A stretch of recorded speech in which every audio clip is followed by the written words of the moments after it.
Greetings, everyone. How are you? Hope you are all doing well. My name is Janice Henderson, and I want to welcome you to Morning Dew. Today's encouraging word comes to us from Jeremiah 29, verse 11, and it states, "For I know the thoughts that I think towards you, saith the Lord, thoughts of peace and not of evil, to give you an expected end." Today, I continue to focus on the series Faith in God, looking at the mini series Champions of Faith. Today's topic is, are you willing to make the sacrifice?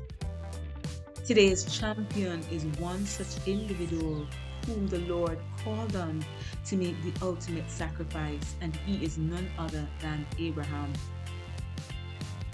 Abraham was called by the Lord, and he was told to leave his family and to go to a land that he would show him.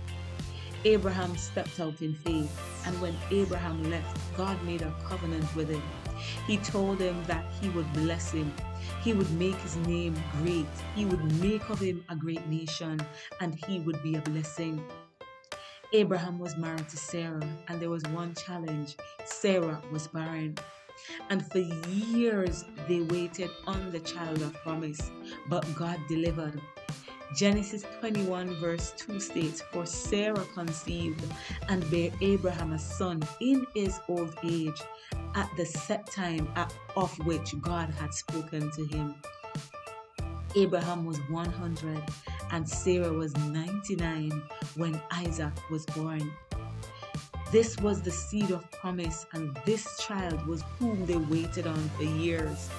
But after the birth of Isaac and after some time would have passed, God told Abraham to offer him back to him as a sacrifice in Genesis 22.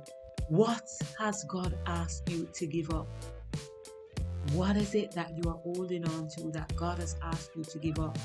Because so many times God will bless us, so many times God will do so much for us, and God is calling on us to make a sacrifice. But sometimes we get so attached to the blessing, we get so attached to what God has given us that we're not willing to sacrifice it back to Him. But we saw where Abraham, though this was the seed of promise and God asked him for him, he took the lad and he was about to sacrifice him. He was about to give him to God. But the Lord called out to Abraham in Genesis 22 verse 12. And he said, "Lay not thine hand upon the lad, neither do thou anything unto him. For now I know that thou fearest God, seeing thou hast not withheld thy son, thine only son, from me." The Lord called to Abraham and said, "Do not touch the child," because he saw that he was willing to give him up. He was willing to give him back to him.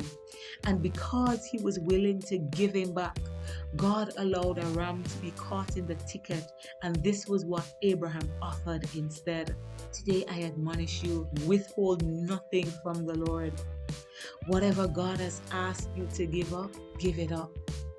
Because when you are willing to give back to God what He has given to you, when you are willing to make the ultimate sacrifice, then God will bless you.